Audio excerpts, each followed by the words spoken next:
বিশ্বজুড়ে কয়েক হাজার শহর রয়েছে, আর প্রায় সব শহর দেখতে একই রকম, যেখানে বাড়িঘর, স্কুল, কলেজ, হাসপাতাল, ধর্মীয় উপাসনালয় সবকিছুই থাকে। কিন্তু আপনি কি কল্পনা করতে পারেন একটি ভবনের ভেতরেই থাকতে পারে একটি আস্ত শহর?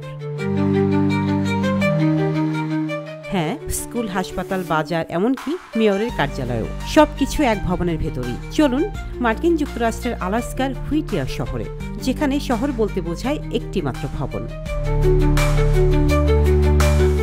হ্যাঁ, আপনি ঠিকই শুনেছেন, 14 তলা বিশিষ্ট এই ভবনের নাম বেগিস টাওয়ার। এখানে বসবাস করেন শহরের প্রায় 200টি পরিবার, যা প্রায় পুরো শহরের জনসংখ্যা। শুধু বসবাসী নয়, এখানেই আছে স্কুল, হাসপাতাল, গির্জা, police station, laundry service, convenience store, এমনকি মেয়রের অফিসও।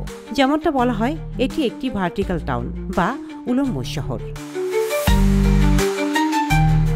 কিন্তু প্রশ্ন হলো, কেন এমন এক ভবনেই আটকে আছে পুরো একটি শহর?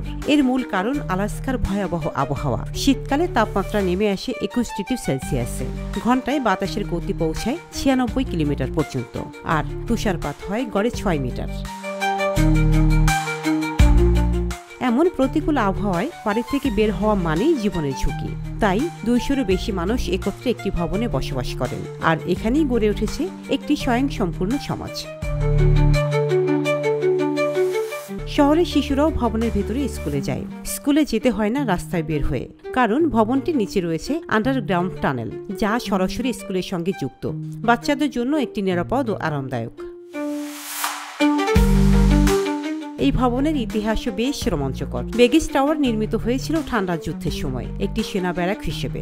যুদ্ধ শেষে আমেরিকান সেনারা ফিরে গেলেও ভবনটি সাধারণ মানুষের জন্য খুলে দেওয়া হয়। তখন থেকেই এখানে গড়ে উঠেছে হুইটিয়ার শহরের কেন্দ্র।